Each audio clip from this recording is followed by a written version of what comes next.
What is up, everyone? Welcome to Mechs on Deck. It is Tuesday, October 6th. How you doing tonight, Chewy? It's been a week, all right? Yeah? It's time for Chewy to bitch for a minute. So, well, first off, 43 minutes ago, Ukulele Dad followed us and with a shock him. So thank you. If you guys are not following Ukulele Dad, go follow him. He's dope. Absolutely. So, for those who don't know, I had to cancel Saturday's stream because I slammed my fingers in a door.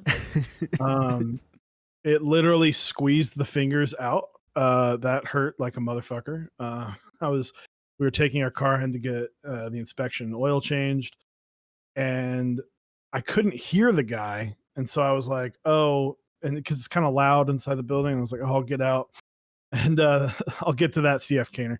And so I was like getting out of the car. I don't know why my hand was there. I have never I've now cannot say I've never personally shut my hand in a door. It's always somebody else. It's always like I'm getting out of the car and they don't realize that I'm there and they just slam it.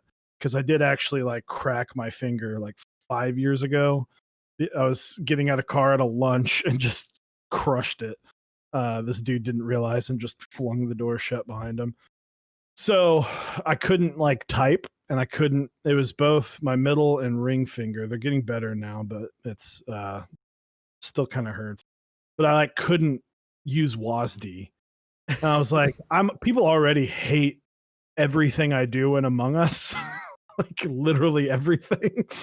So I was like, this is gonna be too tough. And I tried doing it, and I'm like, this is just goofy. And then on Monday, I suffered yet another groin injury at work that put me into the doctor. So I was off the last 2 days icing the boys, as said. So I'm hoping tomorrow I can go a full 2 days without getting hurt.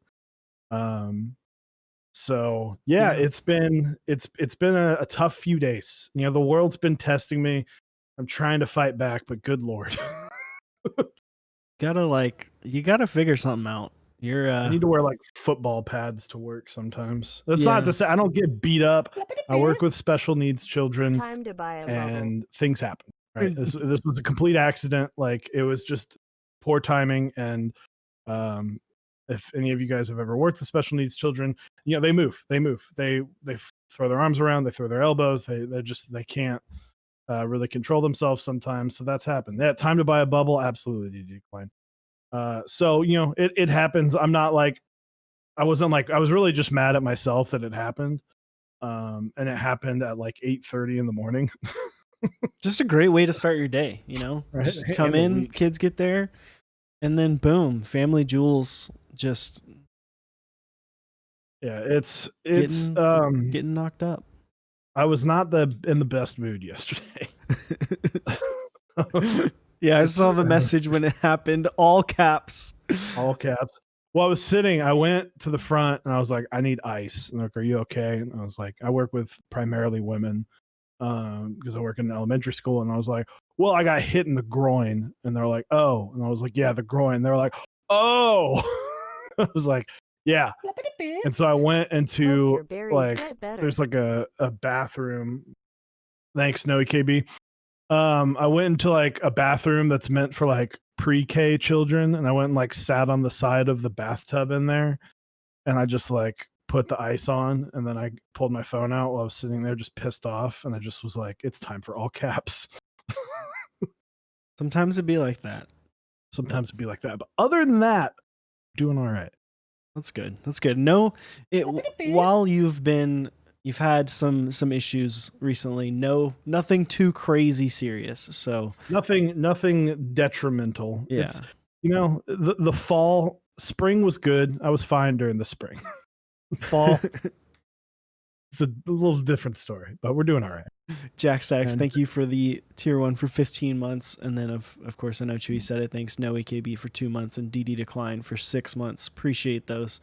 Yeah. Well, I'm glad to hear that your berries are getting better and your fingers are feeling better as well.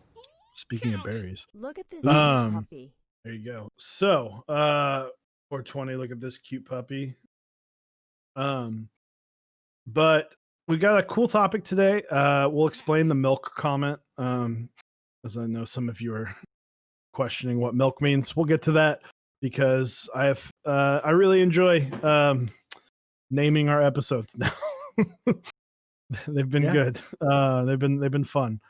But first, a quick shout out to our sponsors, switchmod.net, Project Keyboards, Dixie Mech, and Canon Keys, as well as our awesome partners, Smith Rune and Zap Cables and Tight Beast. We'll hear more from them later.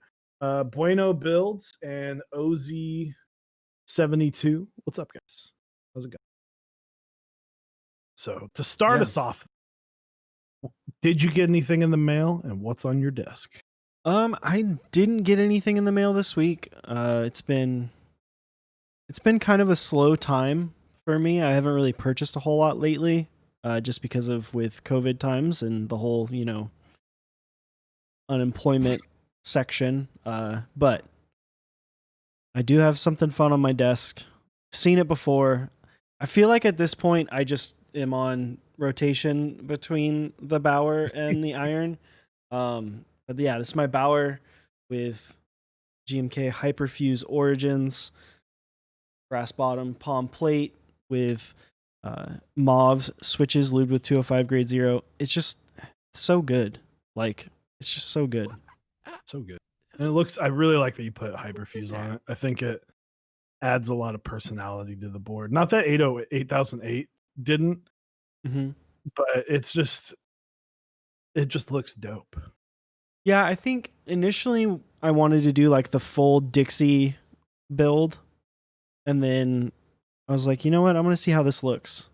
And once I get dual shot in, which unfortunately we haven't met up, so I could pick up dual shot yet. But once I get dual shot in, I want to see how it looks on here. I feel like it could add to the aesthetic of the set. Mm-hmm. Yeah, that's like 90% my fault. I mean, but I was busy being hurt. I mean, to be fair, I was busy all weekend as well. You were busy. You had a very exciting weekend. Yeah, shout outs to my nephew Noah, turned 1 on Sunday. So that was a lot of fun to enjoy some time with family, and Jimmy had his own dual shots. Yes, he did. But Sunday spent some time with family and friends and celebrated. It was pretty cute. My brother got both himself and his 1-year-old son matching pairs of Jordan 1s, which looked pretty cool. So now I got a 1-year-old nephew that's styling harder than I am. Make sure he represents on Friday.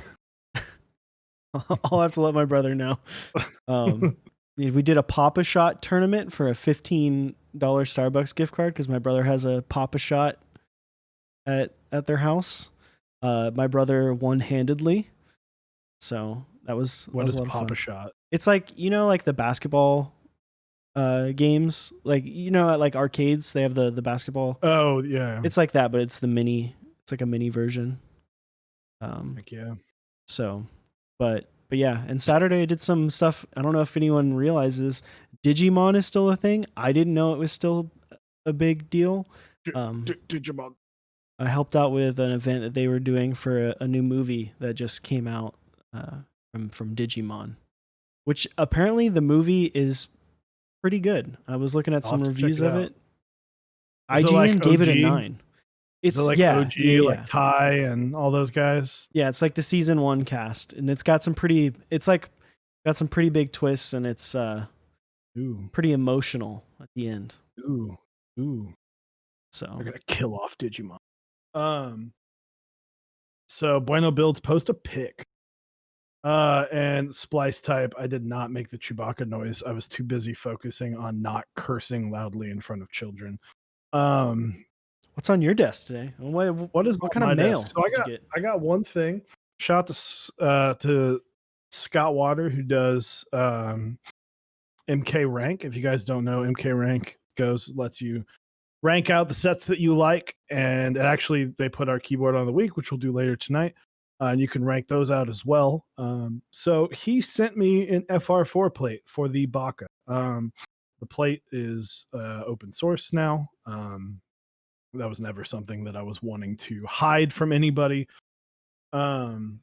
So I'm actually going to like throw this together with a hot swap build right now, and just kind of see how it is really quick. I might do a full build of this, like a soldered build with this another time. But it's shout out to him. Pretty thick. It's it doesn't bend. There's some that I'm like afraid are gonna snap. I'm not gonna like 001 this and just snap it in half. Sorry, I have to take shots when I can. But it ooh, that looks clean. So yeah, I'm gonna like work on that while we talk tonight. And then change some keycaps around on some boards because I had all the time in the world to sit there today, but a lot of my day was spent laying down. And then I had my key colt, trusty Zyko build. So key colt 160 with Zyko's brass plate. It's I mean it's Zyko's. It's Zyko's. Like it's my Zyko. I just I don't I've never at the seconds that I built this, I was like, yep, this is exactly what I wanted it to be. I knew it was going to be like. It sounded better than what it was going to feel like. I love it. But I'm actually popping the caps off on this. I'm going to be putting the caps on my OSA and take this back to work. This has been at home since I had Peaches and Cream on here. And then I actually took Peaches and Cream home to put on my wife's board. And then now Minimal's on my wife's board. So I put, but I'm going to put Cafe on this. I think it'll look good with the gray. And because I screwed up the spacebar alignment, I actually have the caps, the correct caps from Cafe from the spacebar. So it kind of worked out. There you go. But yeah, that's it for right now. So let's dive into it while I start this little quick build. So for those who don't know, GMK obviously they make some of the standard quality of caps right now. The standard high quality. I know that you and Lang had some discussions about how high quality. Sorry, I'm just making all the noise, and I dropped something because every time I build something, I drop. About the quality of the caps, but for the most part, they make very good quality caps. It is a company out in Germany that makes other plastic items. And about a year ago, they were only at 3 or 4 machines. They recently added one, and now we're talking big numbers of addition. Yeah, so they're adding 7 more machines, I believe, is what they came out and released a couple days ago, which is interesting because I know I was actually watching Alex Odos does his Keebcast, and I was watching that the other night, and they were talking about how someone asked a question about why hasn't the keycap manufacturers scaled up to make up for the increased demand from this hobby and the increased numbers of purchasing. And this is kind of that. It's one of those things that's been weird for GMK to kind of put more into this because, back in 2017 or 2018 and before, basically, keycap sales, custom keycap sales, while was a cool thing that they offered, it was not a huge portion of their business. They made a lot of money doing other things. They make lots of different products. It was barely part of their business. Yeah, it was like this is something that they enjoy doing. They had some people who were higher up in the company that enjoyed it and liked it, and felt it was important to continue to do it, and so they did. But now with, you look back at months like October and December of 2019, like those 2 months together did more keycap sales than like entire years prior to that. So it grew drastically. Um, and so now they're kind of following up with that. They've seen the value. Stop being so cute, bois. Top Clack, thank you for the 13 months. It's a nice You're the cute one. compliment, by the way, because Wakeham's and I have never been in the same room at True. the same time. True. But this is them scaling up, which I think is interesting, because I know there's been the conversation before of, are they going to be willing? Is there enough of a profit margin in it for them to be willing to really scale up and maybe move away from some of the things that they're doing, or add more people? Because that's a big risk when you're a company as large as GMK, to do something like that.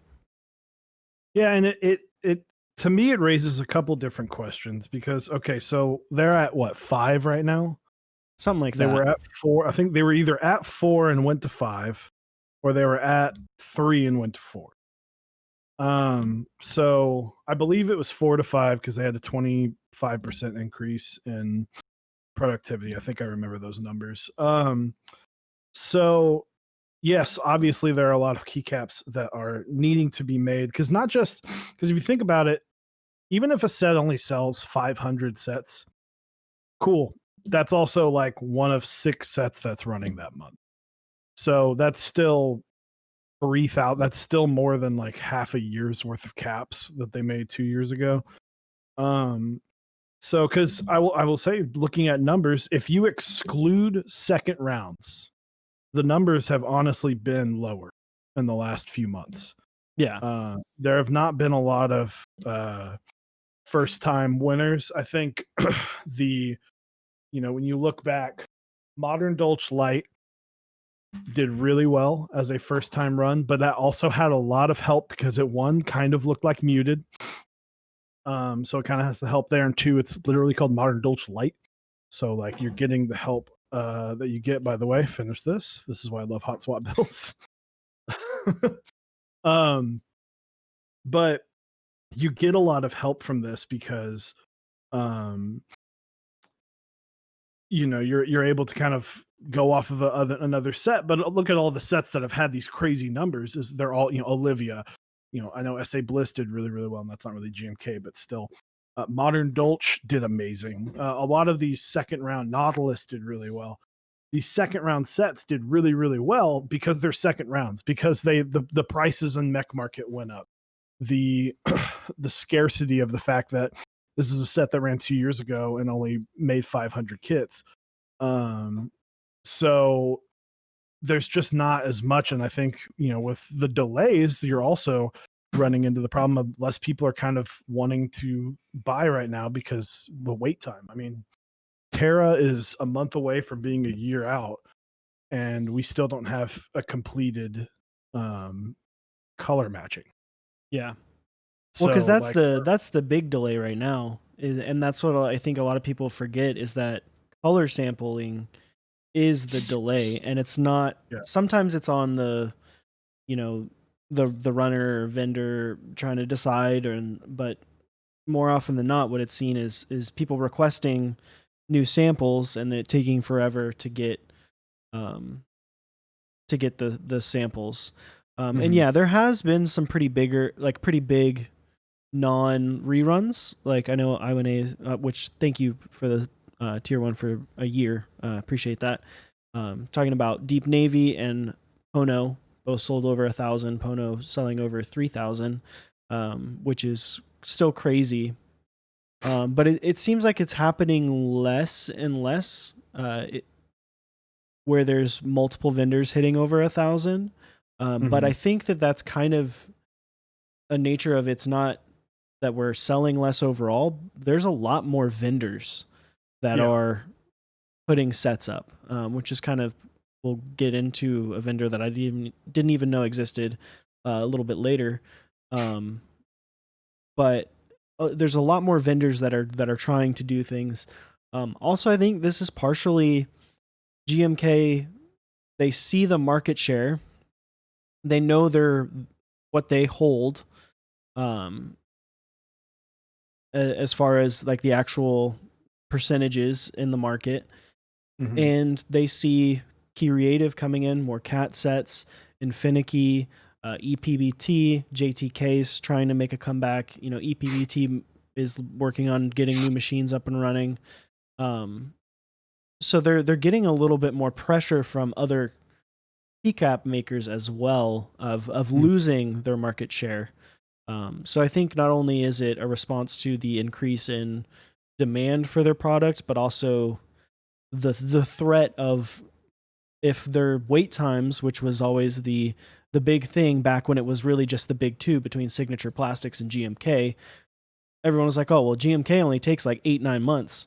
You know, Signature Plastics, yeah, Signature Plastics was like a year, sometimes more. So if they can get their wait time back down to that 8-9 month window, I think we'll see kind of, not that there's been like a down tick in GMK, but I think we might see another resurgence of more GMK stuff, people getting more excited. They're going to have the ability to handle more kits and more sets and quicker. So Yeah, I mean, with 7, like that's 7 more. So that's literally over doubling the amount that they can make. And I mean, it makes sense, right? When you're making that many, when you're making at minimum close to 3,000 every single month, God forbid you have a month like December where just every single set is selling. You know, Olivia sold 3,000 or 5,000, I think 6,000, whatever. it was like 5 or 6. It was like 3. It was, and then, you know, of course, it still baffles me that that sold out in like extremely fast. Yeah, the extras were gone like immediately. Um, but you have these sets that are doing really, really well, and that can throw off a lot of it. So I appreciate that they're responding to the demand, because they don't have to. You know, it's not, if they shut down if GMK one day was like, nah, we're good, like we're not going to do it anymore, I don't think that would happen. But it could, you know, that's something that they wouldn't have to do mass layoffs or anything like that. It would just be like, yep, they're done. Like they decide not to do it anymore. But you kind of run into this problem that I'm starting to see, though, is, can the hobby keep up? The hobby is, I think that I do believe that the hobby can keep up for a while, but there is going to be a point where was 11 really needed, or are we just going to keep rerunning these sets into the ground? Because, you know, what happens 2 years from now when, you know, let's say the hobby triples between now and 3 years from now. Well, now these 3,000 sets are extremely scarce. I think that your thought process of that and like your use, like that exact reason is probably why it took them so long to take the plunge to do this. And so I'm sure that they've thought about that and they have plans. I would imagine that these machines, they have a backup plan where they could transition into making things for other brands, other vendors. You know, I don't think, with the way that the hobby is going, I don't think that it will hit that soon. Mm-hmm. I think that it will be years before that actually happens. I think you'll see the growth maybe. I think we haven't hit the peak of like the growth percentage month over month yet. Yeah. Because I think that's still planning to kind of explode. But I think it will start to dwindle, and it won't be like, oh, we're doubling every 2 months. Maybe we're only getting, 20% additional people every, 2 months. Because there obviously is a cap to it, right? There's only so many people that are willing to spend as much money as a GMK set costs, or as a just a custom mechanical keyboard costs. But I think, I mean, they've obviously thought about this because they could easily get combined with like another manufacturer, like say like Ducky. They've been known to do collabs before. What if they did a GMK collab where they're, the Ducky 1-2 Mini came with a GMK set on it, Yeah. and it was just And like white on black. With like WASD keyboard, right? They bought like Hot and just were like, hey, you want a really nice keycap set with our, not to throw shots fired, but our kind of subpar keyboards, like, here, make your keyboard a little bit more interesting. And I like that. I want to see that. I know there are people that want to keep this hobby a hobby, and that's fine. There's nothing wrong with that. What I've talked about this before, but I think one thing that's going to happen is, so the hobby is kind of destined to be commercialized and explode, where it'll happen, and it'll happen probably in the next 5 to 10 years, most likely in the next 5 years. But I think we're going to see the hobby it's going to split. I think there's going to be this great divide, but it's not going to be down the middle. It's going to be very like 80%, 20%. And I feel like the 20%, that's where it's going to be the custom mechanical keyboards. That's where you're going to see your lodestones and your key colts and your all these, super high end things that are a lot more expensive. You're going to see those kind of go off to one side, and the commercialized section of the hobby is going to go to the other. And that's okay. To me, that's okay, because that kind of puts the hobby in the right spot. And it kind of already is, but we're waiting, Brenart, we're kind of waiting for like that, because right now it's kind of the Corsair, that whole section of the hobby, that's a little bit more like gaming oriented. That's a little bit more like tied within our battle stations and gaming, whereas there's not a lot of customizability there. And the end goal is to be able to customize your keyboard however you want it. And once some of these bigger brands hop on this whole let's make things customizable, then that's going to be where it starts popping. Yeah. And I think that with what you're saying, I think that aligns perfectly with like the audiophile hobby, where there are people who are like full in and they spend a ton of money. They've got like $30,000-$40,000 setups, but then there's people who are very happy with, a shit stack. Like a shit stack and a nice set of headphones, a 6x's, but they're still very equally a audiophile. I think that the hobby, because there's going to be so much available, and there's going to be so much already, like so much happening at all times. There will be more options to get in at every level, which I think is good, is generally healthy for people to be able to enjoy things. But I don't know. I think it'll be interesting to see how that happens. And people, Bryn R is talking about how Corsair step in and seeing aluminum cases and see what happens. The thing there is, I feel like for a majority of those larger manufacturers, it doesn't necessarily make sense for them to do that at this point. Like financially, it's just like on another, like not another level, but it's like the enthusiast community, our hobby requests so much for those boards that if Corsair came in, they're like, in order for them to get it at the pricing that I'm sure that they would want it to meet their margins, to make it worth it for them, they wouldn't be able to keep up the standards that this community needs, which would basically, those boards, they wouldn't replace the key colts, the irons, the Bowers. They would replace like the tofu, right? Like they would slot into that level. It would be similar to something like a drop alt. They wouldn't slot into a higher tier. I don't think that will happen for a long time. if ever. Yeah, there's if they do, it would be something stupid expensive, and it would be like a limited time thing. But it makes no sense to them. There's not a lot of if they do anything like that, it's going to be like the drop boards. Like it's going to be kind of something on in line with that.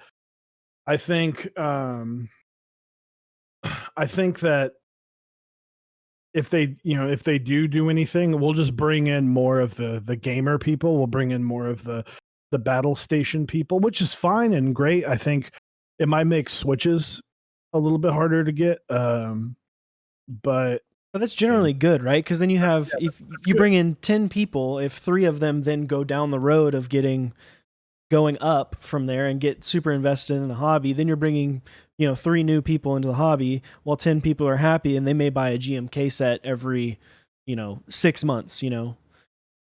So I think that's where the growth right now is in. I feel like a lot of that, right? Like the people who they get one board, they get an NK65, they get maybe they go up a little bit higher, they get something from like Cannon Keys, like a Brutalist line, or they get like a Fiel or a Tend from Mechanisk, and then they are happy with it and they buy GMK sets every couple months.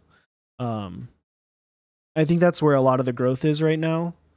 And that's where it kind of needs to be, right? Like, yeah, we don't need. I do have to remind myself, not everybody owns multiple keyboards. Not everybody wants multiple keyboards. Some people are going to buy the Tofu and then they're going to go, I want something a little bit better. And then they go get a Fiel or a Sirius or, something a little bit nicer. And then they go, I'm good. I'm going to sell this Tofu that I don't need anymore. I've got my JWK linear board. These switches are great. Everything's great. I had it built by someone who's an expert at building keyboards. I don't care anymore. Yeah, and I'd love to hear more about those people, because those people are the ones that honestly get a lot out of the hobby, because they kind of they get in and they get out and they're happy. They're content with what they have, and that's kind of a little bit of an envious trait. Like, yeah, absolutely. Also, Bryn, I actually meant to say Clippa, not Tend. But yeah. Yeah, I don't know. I think I'm excited that they brought these machines on, just to kind of bring it back to that. I'm very excited they brought the machines on because I think it will overall help. There's also the thought process that I know some people have thought with the current warping issues, maybe because of the larger numbers that they're having to make while within the same or similar time frames. Maybe they're running the machines hotter or faster, and that's causing some of the warping issues. So it is cool to see that the GMK is adding 7 more machines in order to really kind of go overboard in their investment in the hobby. And I think that that's huge for all of the people who have been like, screw GMK, they suck now, over the last couple months. This is kind of like, hey, we actually care. Like, we are investing in this hobby that is giving us crap loads of money that we weren't expecting. Yeah, I think even if so the current lead time is 16 weeks, and that's once their spot comes up, and that's if you don't have to color match. So like let's take DualShot ran in December, it shipped last month, that's 9 months. So if we go by lead time being 16 weeks, that's 4 months. That means it had to wait in line for 5 months. 11, let's just make things simple. Let's just say it's a 100% increase. Hold on. Oh, the sneeze is coming. Excuse me. Bless you. Thank you. I'm sitting there like, this is annoying because if I keep talking, I'm gonna sneeze. Say purple, noted. But lost my train of thought. So let's say it's 100% increase. That cuts that lead time. That cuts the machining time. Probably is not going to be cut in half. I'd say it's probably closer to a 12-week process, maybe. But I think they're also trying to do it so they can do multiple sets at the same time, not cut down on how long it takes a particular set. So let's say it goes from 16 weeks to like 14 weeks or 12 weeks. So let's say 3 months. And then that also cuts down the others by 2 months. That would mean that dual shot that ran in December would have been cut down by 3 months. So that's August, July, June. So that's December to June. That's more like what we used to know. Yeah. That's acceptable. Yeah, I think they're just trying to get back to where they were before. And Bryn R says his question is this: if they're charging such an absurd amount and working for their insane profit margins, how can they not have more machines to meet the demands? Because it's one of those things. GMK is a business that worked primarily outside of keyboards. They're not a predominantly, or were not a predominantly keyboard, like custom keycap company. Like, this isn't all they do. They do significantly more than that. I don't remember the exact percentage, but at one point I think it was around like 10 to 15% of their business was keycaps, and 90% of it was other things that they do. So it's a big. It's one of those deals when you're a company that's that large and you have to make that decision. Is it worth it for us to spend more money and divert time from employees away from doing other things that may be more profitable for us, or have companies that are larger, a larger contract for them to make keycaps, right? Like that was a thought before of like, maybe they're going to start limiting sets. Maybe they're going to start telling people you can only do 500, you can only do 1,000, in order to artificially cap the amount that they make each month, so they don't have to invest more time or hire more employees. So that's a good segue into our next topic. So we're going to talk about limiting the milk. So GMK calcium. If you guys don't know what GMK calcium is, it was a set of GMK clear caps, kind of going with that clear aesthetic. Also, all the R's, G's, and B's. Alex Odos, the phone's ringing, and it's for you. And oh no, that might have been a broken switch. A little bit, maybe. I don't know. Can't tell. Calcium ran, and we were informed that calcium had a maximum order quantity. Now, there's a couple different thoughts on this because it's a different plastic. It's kind of different from what they're usually having to do. They're not having to do anything crazy because they're basically making the same cap over and over and over and over in a different profile. They're not having to worry about molds, but it's something that is very different. And so they got hit. They were told that they had a maximum at 500. The group buy ran for like 6 weeks because it didn't hit MOQ after 4 weeks. It is a niche within a niche, I think. With these caps, I know after 4 months they were at like 200. So I think, or not 4 months, but 4 weeks they were at 200 sets. MOQ 205 or is 250 usually on custom things, but this keycap set obviously is a little bit different. But it raises the question. GMK told them this is how many we're going to do. GMK at some point might say the same to other sets.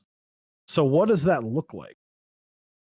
I mean, it's interesting. I feel like that conversation is less likely to happen now with them just adding 7 sets, but I could see them maybe saying that to like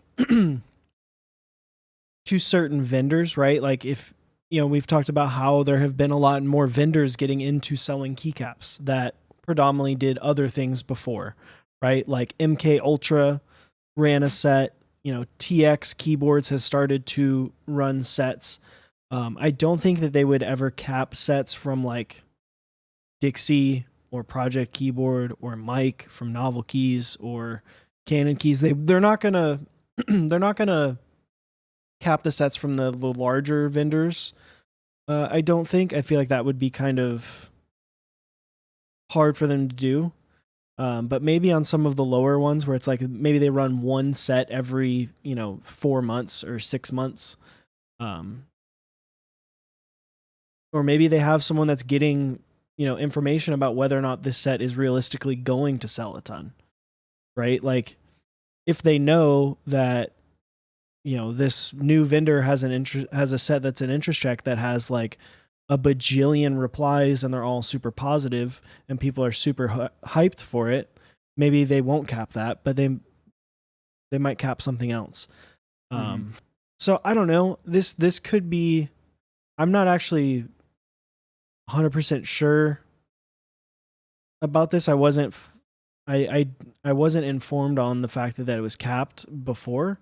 I learned about this today. So the interesting thing about this to me, so we had a discussion about this in our Discord today about, well, what do you cap? Do you cap because one of the benefits right now to keycap to being like a designer is it could pop off, right? It could sell 2,000 sets, and if you're making, I don't know how much GMK.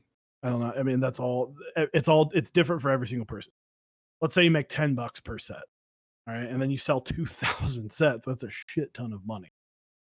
But if you cap it, you're now limiting the amount of money that the vendor can make. You're limiting the amount of money that the designer can make. It limits a lot of things, but what it also does is you're creating demand. Brand, we're which not isn't talking about GMK making $10 a set. We're talking about the actual designer. So it brings up a very interesting thought process of, well, what if the set was only going to sell 700 sets, but then now, well, it's limited. So now you've now creating you've now artificially made a FOMO for this. You don't know. It's going to raise the price because you know exactly how many sets are out there. You don't know that could be a good thing. And so the thought that I had was, should first time sets be limited? I don't think so. I think realistically with this, like if you look at Calcium, that's not going to be a set that's going to be generally, it's not going to pop off. It was a meme set that is kind of weird. It doesn't fit any kind of like general theming that keycaps have or inspiration. Like it doesn't fit any of the molds that we've known to be successful in the community. And I think there are other sets that do that, and I think that people maybe need to have a little bit more like understanding, okay, there's no one's looking at my interest check, no one's commenting. Maybe this set's not going to do very well. I'm okay with it being capped. I know this is what it's going to be. It's going to make it easier for everyone. I mean, yeah, I don't think it's a bad thing capping, because I would hope that it would open up maybe some positions at GMK where they bring people in who really, really understand the community and understand which sets are going to do well and how to judge that. And they put caps on certain sets and allow other sets to flourish more. Because I think one thing that's kind of a problem right now is that there are so many things running at once. It's hard to really like judge which one to get. Like if you could be into 4 or 5 keycap sets and then you're out $600-700. Like, yeah, we need to have less sets run each month so each set is individually more successful, right? Like, I don't know. If we keep adding more sets each month, caps is going to be what will make it probable for GMK to be able to continue and have less issues, right? It just brings up it's such an interesting idea, because if you're only selling 1,000, that could potentially hurt. I mean, I'm not even potentially, that would hurt vendors. That would Mhm. hurt vendors that could do something like Olivia. But to me, you look at, you know, you look at this, who does this hurt? This hurts the people that design sets like Dracula. Well, but they're never gonna cap sets that are like have that pop off potential. Like everyone knew Dracula was gonna do well, right? Yeah. But then you start going, well, yeah, where do you draw that? Because if you go, we're going to cap this at 500 or whatever. Yeah, and that's why. So, like, to me, a good thought was like, okay, cap any new set gets capped at 1,000, and then MOQ, and then other, up to, I get every other set could go up to every other like kit could go up to 1,000, and then at that point, it makes it interesting, because as we were saying, it does create that little bit of FOMO and that little bit of hype, and it does potentially hurt the aftermarket, but gives a little bit of stability to the fact that you know, hey, this FOMO might help some of the people that design sets, like look at Delta. Delta's a set that struggled, and I mean it really had a hard time recovering from. I think that set's worth more than 250. Yeah. Could putting a set like Delta at 1,000, going, we can't sell more than 1,000, people now go, I might want to go get Delta, because I don't know if I'm going to have the opportunity to go get it. Yeah, but I think you run into more issues than it's worth there. Because then you take away what is fundamentally one of the best things about keycap sets and in this hobby, and one of the only things that is like that. It is truly unlimited, and you can, for the most part, right? Like this is the only one we've seen that's been capped. Yeah. It's been truly unlimited 99.9% of the time. You've been able to get it if you can and if you want to. When you add that, then you're in the issue where you clog up your manufacturing with round twos, which then in turn will prevent new sets running. Because realistically, if you did that, if everything was limited to 1,000, which a lot of sets hit 1,000, even new ones, Absolutely. they're gonna, and those sets come out and then it's on the aftermarket and they're selling for $400 or $500. The vendors are gonna want to run a round two, right? But what'll happen is then you just won't have very many round ones happening at all, right? Like, because everyone's going to want to make money on running a round two that's completely open, because they can't run. Because why would I run a round one and only sell 1,000 when I could run a round two and sell 5,000? Yeah. So it's like, I think you put yourself in a bad situation for the vendors and for really everything, if that makes sense. No, I mean, this is obviously all hypothetical. I think. So let's turn it on the reverse here then. What do you think about GMK raising MOQ, especially for round? I mean, I don't necessarily know if that matters. I think you achieve the same goal by capping, right? Like if you have someone that is realistically understands the community and knows, like it's easy to look at sets and say this one's not going to do well, but it's running for some reason, right? And you cap those sets, and there's been a lot of sets that have run that you're like, this would not have run 2 years ago. Yeah. And then they don't do great. They do okay. They barely hit MOQ. We've had a couple of them get canceled, or they run forever until they hit MOQ or someone buys them out. Like, you cap those, and then that fixes your problem. You don't have to raise MOQ, which will hurt generally everyone. Because I would imagine you're not just raising MOQ on a base kit, you're going to raise MOQ on everything. Yeah. Which would then in turn be awful for people who like ISO users, spacebar kits, ISO users? numpads, because what'll happen there is you'll have to raise prices because in order for ISO to work, because it won't hit a 250 MOQ by itself, you have to put it in the base kit. And then now gone are the days of $99 base kits or 109 base kits. So I think if you generally do something that is a blanketed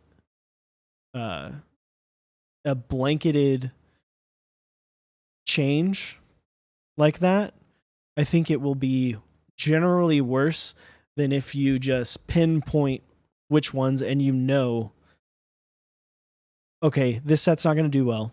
We have the analytics. We understand that. There are people who make their entire living by analyzing stuff like that. And they say, we're going to cap this one at 500. We're going to cap you at 500.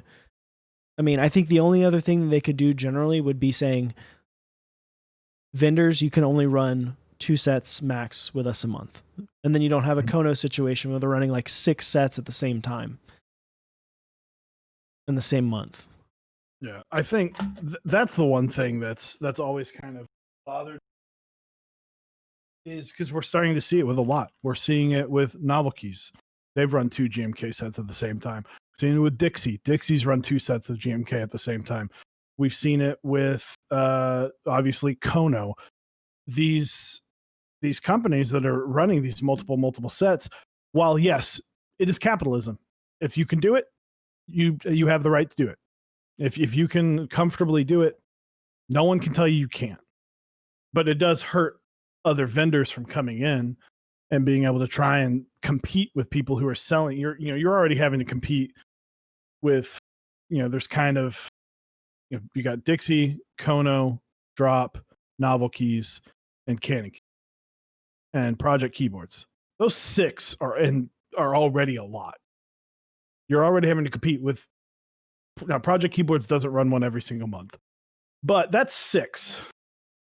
Let's add in 2 at minimum for other sets that are being run at the same time. And then let's throw in 3 more. That's 11 sets. That's tough.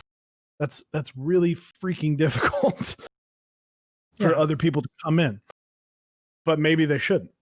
Maybe we don't need any more vendors. Maybe we need to focus on the vendors we already have. I'm not trying to say, quit what you're doing, stop being a vendor. What I'm saying is maybe we need to focus on, if these vendors want to run 1 or 2 and they're comfortably able to, then is it time to start having these conversations of, well, how many sets can GMK run? What if those vendors decide to go to GMK and go, hey, we need to cap how many different sets you can run at the same month, and then start pushing people out? Yeah. Well, and the thing is I think that GMK is going to do this because it is going to be what is best for the quality of their product, right? They're not going to tell people, we are not going to take your money or allow you to give us more money unless they know that it could be detrimental to their business model. Yeah. And so I don't know. I would be okay with them capping, and I think I've said it before months ago of like, they capped certain things, I would be perfectly fine with that. Because I think it would be better for their production time, their production quality. I mean, if GMK didn't care what people liked, they wouldn't be doing anything that they're doing in the hobby. Because they don't have to. GMK could be perfectly successful without doing keycaps, right? Like the keycap section of their business was always seen as like basically a hobby for the company. And then now it's exploded, and now that they're turning around and really diving into it and getting a return on what they did. So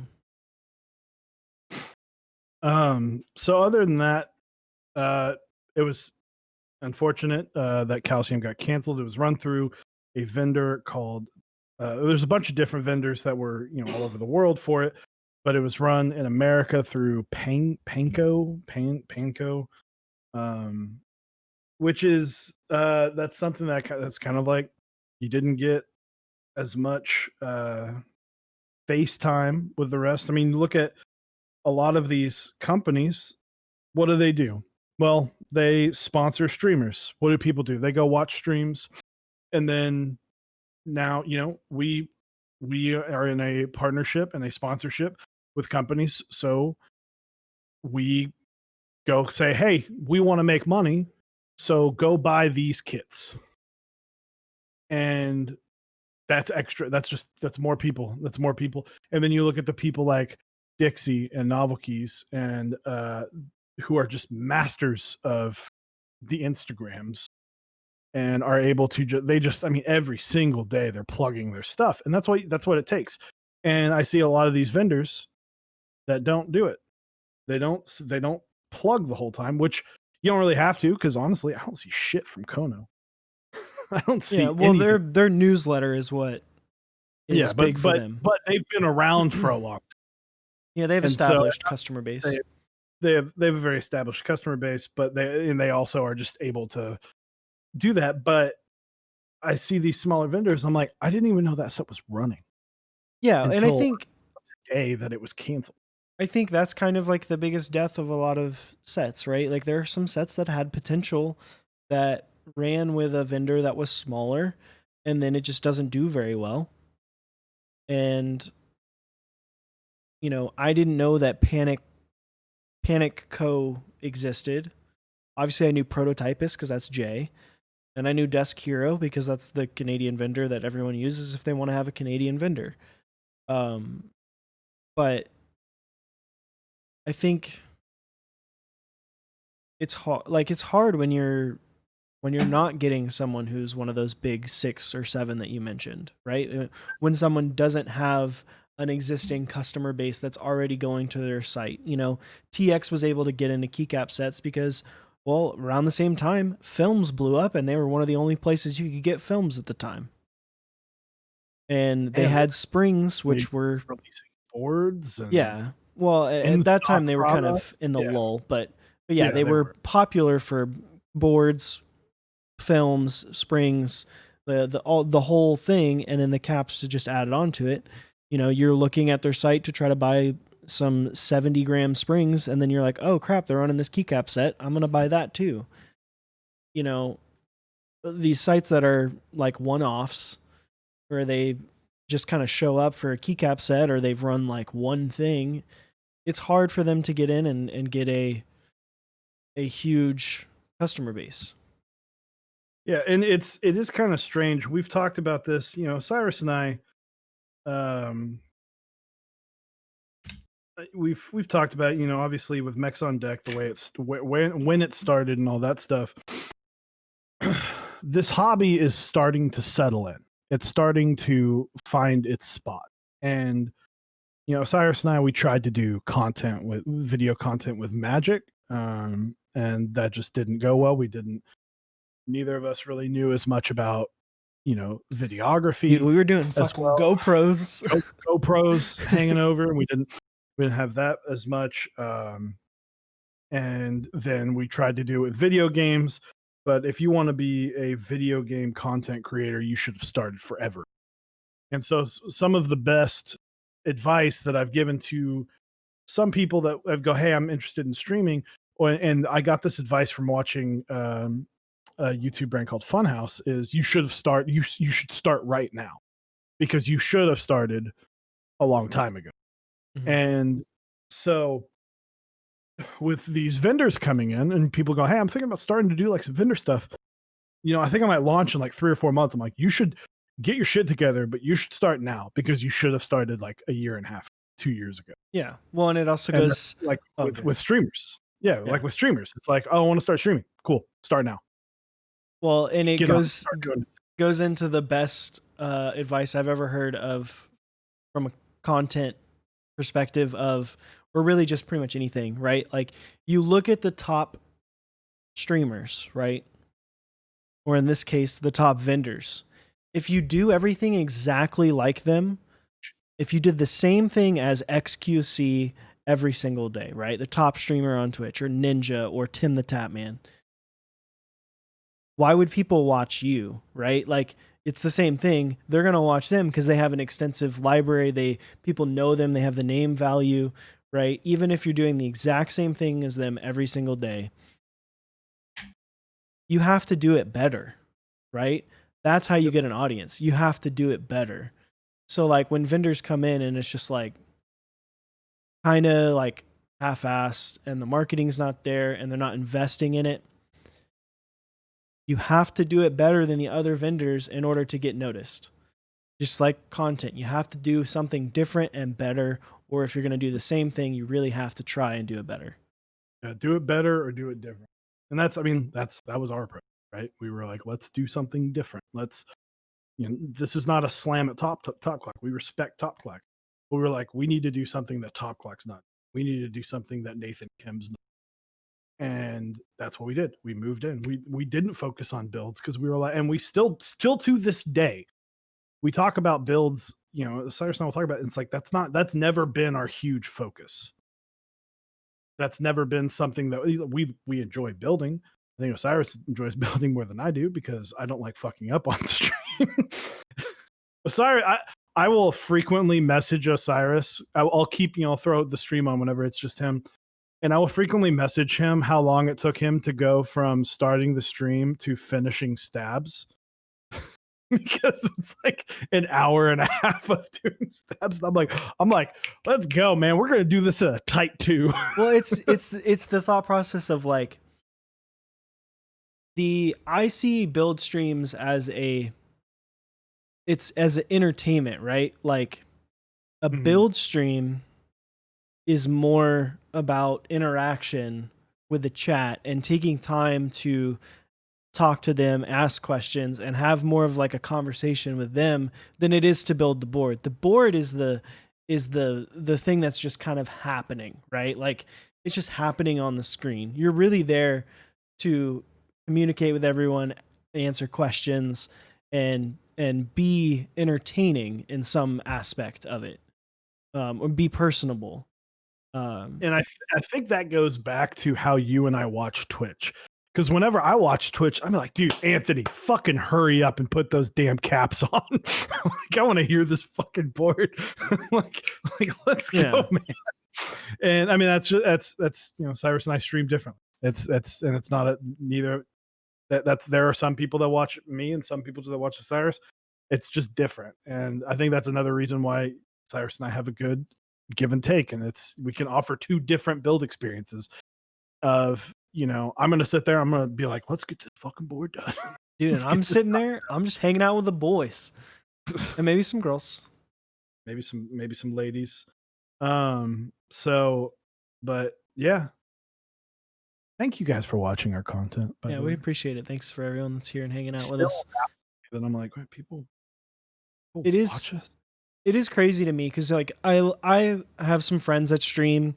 I run into different streamers or level of people streaming when I play video games. When I play like Overwatch and stuff, people will plug their channel and I go look at it, and then they've been streaming for like years and they have like 7 viewers, and I'm like, we came into Twitch and like instantly had like way more than that, and we're really only like a year and a half into this, and we have way more than a lot of people, and even people who are just starting streaming, right? Like there are people who have been streaming for a couple months that have way more viewers, way higher viewers than anyone that's turning on a stream playing Among Us or League of Legends or Fortnite or Call of Duty.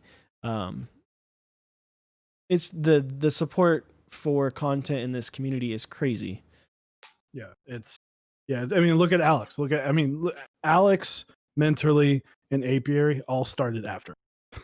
Yeah. That's what's like mine, but like all these people, and that's not to say like I'm not like upset. They do great. They put out great content. They put out great stuff.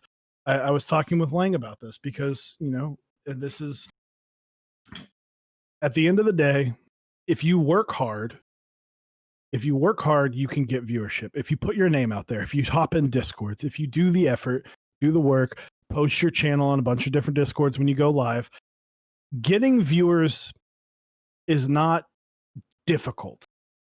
It's time consuming and it's work, but it's not a skill of like a high skill of difficulty.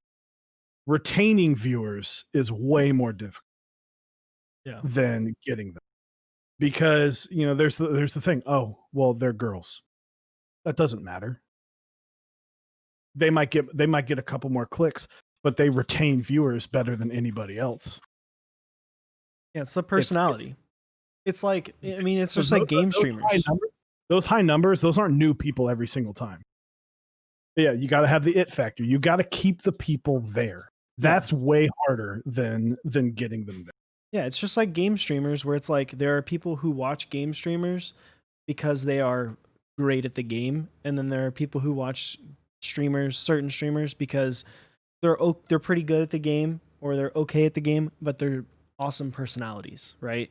Like they are fun people to watch and have conversations with or listen to them talk to their chat and have that interaction. Yeah, I mean, it's totally there is definitely an it factor with the platform because in all honesty, Twitch is really bad at like putting people out there, right? Like that's the other piece is like you have to put yourself out there. You have to like promote yourself because Twitch isn't going to do it.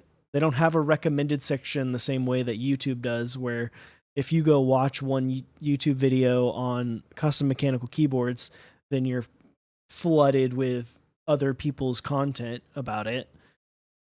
Twitch doesn't have that. They have small options of that, but it gets ignored most of the time. And we didn't. And the other thing too, I talked with Tarusin was in chat earlier. Talked with him about this. We didn't start on Twitch. I was actually against going to Twitch. I didn't want to go on Twitch. It wasn't until I had a long conversation with Quakeums that I said, okay, I see the value. But that was another thing. That was like we wanted to offer. We were able to sink our teeth in. I had already been in Anthony's community for a long time, and Osiris was talking a lot in Talk Black, and we were able to. You put in the work, put in the time, put in the effort, discuss what you want to do differently, and then do it, and do it differently. You want to talk about a guy that does it differently? Fucking Kimchi Jody boy. Dude, he's got his own special brand of streaming. I was hanging out in his chat the other day, and it is definitely if you want interaction, that's the place to be. Homeboy reads everything and answers everything. Does it? Yeah, he does it really well. He's just a good dude. Yeah, and he's so nice. Exactly. But yeah, Twitch is an interesting place. Content is an interesting place. With Kimchi, back to where it is. It's easier to get viewers than anyway. Did you have to fix a hot swap socket?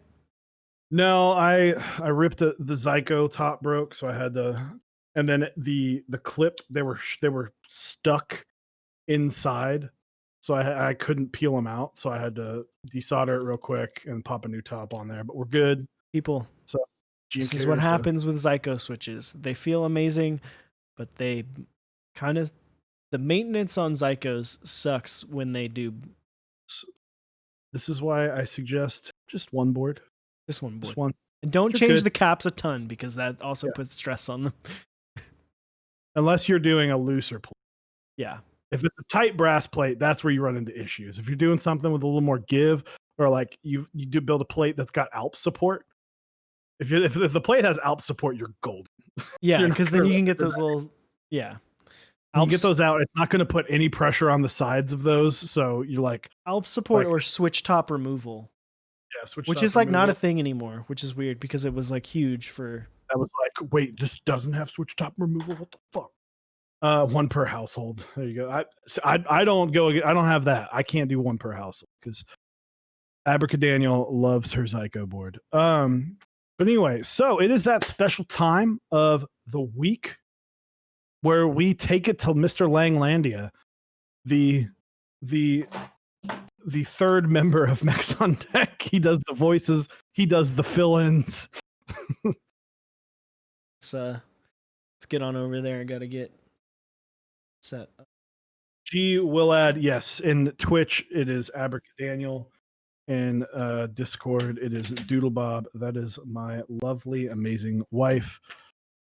She also has a food Discord, which my keyboard's not plugged in. If you hit !food, it'll take her to her Discord, and she does some solid foods. All right. Thanks. It's about that time for Welcome to Keyboard of the Week, brought to you by Mechs on Deck. All right, guys, if you are not familiar with Keyboard of the Week or the way that it works, come join us on our Discord. We have a channel over there, Keyboard Pictures. Put a picture of your board in that channel with some info about what it is, because, you know, there are some rectangles that do look similar to other rectangles, and sometimes it's hard for us to know which one it is. Also, there are rectangles that we don't know. There are also rectangles we don't know. But put it in there. We take a look at all of the submissions, and then Chewy and myself pick one, and then chat, you decide which one is the winner, and then what do they get, Mr. Chewart Little. You get your picture put in the rotation of pictures on our stream. You get your picture at the top of the banner of the Discord. You get a special Discord title, as well as entered into a fun contest that we're going to be announcing at the end of this month. Absolutely, absolutely. We've already got one submission that came a little bit earlier. A regular submitter here on Keyboard of the Week, Mr. J. Percher. Which, funny story, I was watching, there's a Overwatch League caster. They had the All-Star weekend this past weekend. And they do a talent takedown is what it's called, where it's all of the casters versus each other. And one of the teams was doing scrims, and Jay Percher was playing in the scrim, which was pretty funny. I was like, hey, I know that guy. So, but first up, this is Jay Percher's Uni 660 with a PVD brass plate with alpacas with cream stems. That's an interesting combo. And EPBT Kuro Shiro with a Rama cap to match. What's your thoughts on this one, Judy? It's delectable. I've always, and I'm curious. I guess it's 2 soda cans now. He's got to lift this up for that bokeh effect. But yeah, I don't personally, I'm not the hugest fan. I'm excited to see this board in person. I don't know about split boards. I don't know how I would like them. I guess I like the fact that you can pop them together if you want. It's cool that if you're gaming, you can just yeet that other one to the side. But I mean, it looks great. I know that this kind of goes with like the pictures, like the renders. So of this board, I'm pretty sure it was rendered with this keycap set. So, but yeah, great looking board. Yeah, I mean, Kuroshiro is a set that I still kind of wish that I had, because it does look super clean. I think the sub legends look great. I'm not a big fan of the 4 legends on the number row, but it does look really, really clean and looks great. And zoom mat behind it also looks awesome, and it's just like so perfectly out of focus. Yes. Yeah. So next up, we have a Lefty Candy Bar, Novel Keys Creams, GMK, a Violet on Cream. Lots of bad luck caps. And got to run this one back because I and Osiris was robbed last night. It was posted. Yeah, we saw this last week. Yeah, lots of bad lucks. Yeah, all the bad luck, which if you're not familiar, one of my favorite artisans, if not my favorite artisan overall. Love me some Bad Lucks. They've been kind of they haven't run any Bad Lucks here in a bit. I think the last ones were the ones that I have, the like Nintendo Switch ones. But yeah, this looks great. I mean, the left-handed candy bar is awesome. Still get your number row. Just kind of not where it's supposed to be. Just, off to the other side. But The other side. this What's wrong with looks this looks super clean. Absolutely. What do we got next? You've had Uh, some experience with these. I have some experience with the.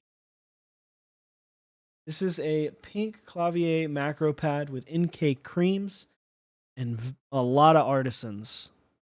You got an ambassador, you got the claw, you got Aura, you got a Latriolum cap. I believe that's the redacted one, or maybe Mhm. that's the minimal one. I don't remember. But there's a lot, and this looks nice. My one question is, did you get it to work? That is my one question. I think she did. She's like a wizard when it comes to QMK. Well, I don't. It's there it not is. QMK, which is the problem. Is you have to program. Yeah, you have to program the microcontroller to be recognized as keyboard in QMK. Well, she did get it to work. Keeb noob. OP. There it is. What's that middle Respect. artisan? Do you know? Nope. No idea. Yeah, you have to Keeb flow. noob, middle Flash. artisan. Crap, copycat. Yeah. Noted. Moving on, we've got the Lily 58 with Durox Silent Linears Lube 205 Grade 0, filmed with Kibo Films, MT3 Sisselwardy, currently trying to port to VIA. This board it kind of hurts my brain, I'll be honest, 100%. But other than that, I mean, ergo. This is the ergonomic experience. I know that I know that you were probably, unfortunately, were one of the ones that had to wait forever on Sisselwardy, because I know that took quite some time to get right. But looks good, looks clean. Yeah, it looks clean. Not the layout for me or the keycap profile, but it does look cool. It's got Suswatari has a very nice vintage-y vibe. Yeah, it looks super clean. And I love to see the little screens on those because I want to see people do crazy things. I know back when Chewy and I used to be more into vaping than we are now, you had the Overwatch I went and hard on it. Spider-Man on your screen like that. Yeah. Yeah. Dope is what that is. What do we got up next? This is a nice one. We got an E7 V1 with Trash Pandas and GMK Mizu. Pretty board. I feel like if this board came out right now, it would have been way more popular than it was back when it did release. Very cool little, this 75E right here lights up in all kinds of different colors, which is a really cool thing, similar to the Matrix boards, the way they have their light bars. You can do cool stuff with the programming for it. I wish more people would do stuff like that. Make it unique. Just doing different things. That's why I like the Grid 600. Get that entire bar. Yeah. And it's just different. It's not like the whole case. It's just this little strip. V2 this month. Interesting. I remember I almost got the green one. I was very close, but I could not. I'm not a fan of that 75E. I think it looks weird, but that's just me. Yeah. I mean, I think it looks cool. I think it's a cool aspect. I like when people do different things and it's not just trying to check a box. I feel like, we talked about this last week where it seems like people are just checking boxes with designs. People trying to do some things different or do something that's been done before, but in a new way. Which I think is cool. Also, not to mention, this looks really cool. I'm also interested because Trash Panda's not a very popular Switch, and I don't think are available anymore. So I don't think. Oh, they got all Yacht switches are just gone from keys. If you guys, like I said, if you guys keep posting the pictures, that's the kind of end of it. So we'll give it a couple minutes. I'm going to talk really quick. I think this looks kind of good. Let me get you big here. Cafe on Oh, OSA. that's me. Looks nice. I enjoy it. I got my caffeinated caps on here, off to the side, and my little space goblin TM. This is my alpaca. I'm excited to take this to work. It's also very dark in my room, and so like having a nice light keycap grain was a little bit difficult. And right now, what's it called? GMK Deep Space, my SM60 board, which is very hard to see even in light in the room. So it's tough. And then, little the FR4 plate sounds good. It's weird because it's like it's lighter. Yeah. Like it's not it's like heavy on the bottom. You can feel the weight shift to the bottom of this because this board is a heavy board, but taking out the brass plate feels good and sounds good. So Scott Water, thank you. Well done. Yeah, you This, got Instant 60. you're rocking like a Florida Gators vibe there with the peaches and cream on the blue. A little bit. I had it and I was like, all right, let's throw it on. Let's test it out for the night. Might type on this for a little bit before switching it back to the normal Baca. What switches did you put in there? Blueberries? 89-gram blueberries. So sounds good, feels good. Love the 89 grams. So, but that looks like it'll be it. So Welcome to Keyboard of the week. You go first because I believe I won last week. You did in fact win last week. Also, sorry to have playing just blast your ears again. Have it set to where when I open this scene, it plays. I'm gonna go. We have typing right now, so hold on real quick. Oh, okay. Static Age coming in hot in the last minute submission. Always down for that. At the buzzer. I'm excited. I think this looks really, really good on the OSA. No, that was an error. Keep going. All right. All right.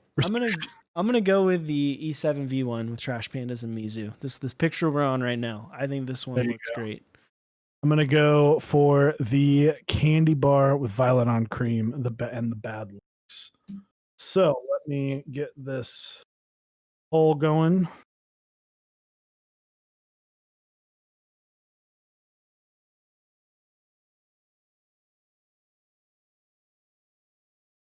Man. So what is everyone excited for? Something that's coming out. I just want to say Godspeed. So. Yeah, but you already bought those. I'm talking about things that are coming soon, like not things you've already purchased. Everyone excited. Always interested to know what the chat is hyped about. It feels like there's like hype coming out every day. All right, I have started the poll. So guys, at the top of chat, go vote for either the violet on cream candy bar with the bad lucks or the E7 V1 with GMK Mizu. Go cast your vote. Got Space 65 Cyber Voyager. There you go. Rainy Day. Rainy Day does look really good. Rainy Day has me worried that I might be annoyed. Iron 180. There you go. GMK Noir, which you can pick up now at mechsondeck.project.link. Good friend of the channel, Miss Apiary Keyboards, also looks great. It's kind of got like Nines vibes, but like darker and lighter. Like it's CR, so it's darker, and then the actual white, or well, the lighter color is like an oyster white, so it's kind of a white, but not like 100% white. gonna look pretty clean.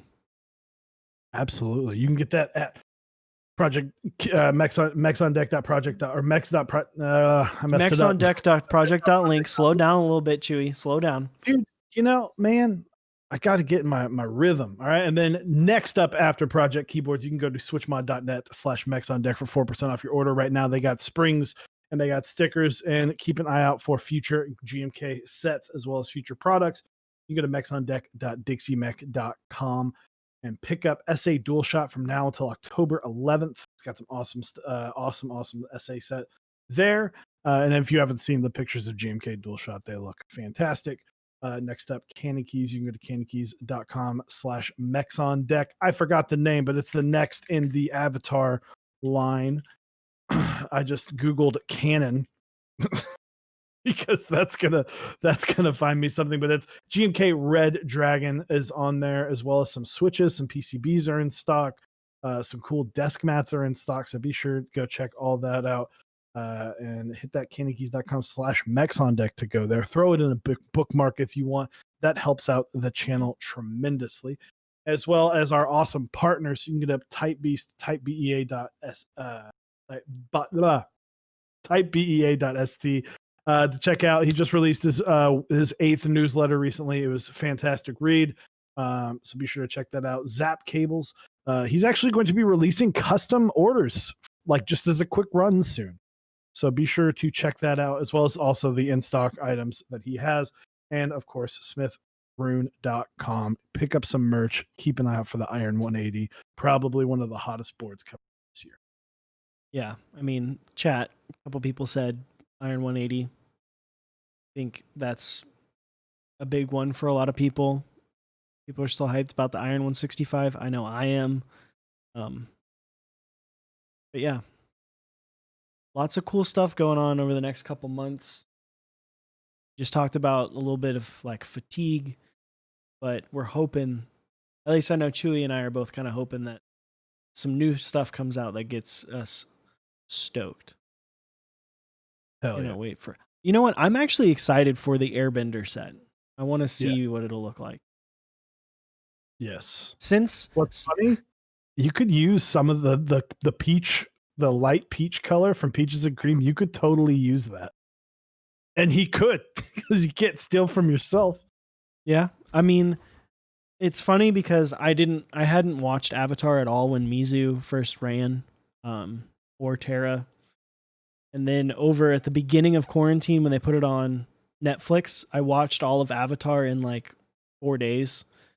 So I kind of understand now. I get it. I enjoyed the show, even though it's made for children. It was still very good.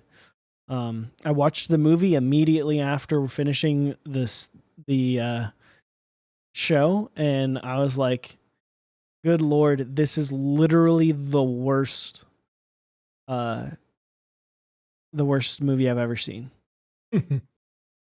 But yeah, no, I get it now. And I might end up picking up an Airbender set. There you go. Mizu's not for me, Red Dragon's not for me, and Terra wasn't for me, but maybe Airbender. See. Airbender. Guys, get in there and vote. Last couple seconds. It is a tight one. Someone vote for either of them. Get in your votes. Does anyone have a link? Completely losing it. Dude, yeah. I don't like what? I don't know what's happening, but my wife is just completely losing. Oh man, last second. Yep. So Gnarly Charlie, for you, plugging the butt is for lubing stabs, not switches, but I believe it's part of Mentorly's stab lubing tutorial on her YouTube channel. So if you go to her YouTube channel and look for her stab lubing tutorial, she talks about plugging the butt there, which is quite a phrase. Quite a phrase. Well, congrats to Panda Suit for your E7V1 with Mizu. Got the victory there. So thank you guys very much, as always, for coming out. Tomorrow we've got Lux Cables joining us, and then later this week We're still figuring something out. So I know I said that I was going to be changing this, but then the desk didn't show up on time. So I might do a cable. I should be doing like a cable build. It'll either be late Saturday. I might even move it to Sunday. I don't know. We'll figure it out. But it's going to be a cable build. I've already got it sleeved. I just need to solder it. So I might just do a quick little hey, here's how to, because for whatever reason, I was gifted the ability to make cables pretty decently, or at least not like painfully struggle. But next up, we're going to be rating someone who's not in the keeps. So who are you thinking today? I do want to give a quick shout out because I think we missed it. Shout outs to Type Beast for 8 months, and shout outs to Biohazard 181 for 3 months, as well as all the follows and the subs before that. Appreciate it. As far as today, dude, I'm not sure. Let me take a gander.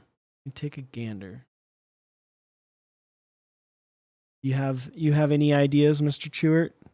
I mean, you watch streams way more than I do. Also Lang streaming, which I didn't even know. But who else? Let's go outside of Keebs though. I mean, I kind of want to host Lang because he's building an angelic chimera. Oh, okay. That's fine. We can go host Lang. So guys, what do we say? I mean, do we just say plug the butt? No, I think we say you're the only angel for me. You're the only angel for me. Some wholesomeness for the wholesome man himself, Langlandia. So there it is, Langel. You're the only Langel for me. So, guys, thank you again. Really appreciate you guys showing up on stream. Like I said, we're going to go raid Mr. Langlandia, who is such an amazing person, and does some great streams. So, are you setting up or? Yeah, I've got it. I forgot the E when I Langel. Yeah. So I mean, Angel's literally right there in his name. It is. So definitely is. But guys, thank you very, very, very much, and we will see you tomorrow. Bye now. Bye, Switch Test.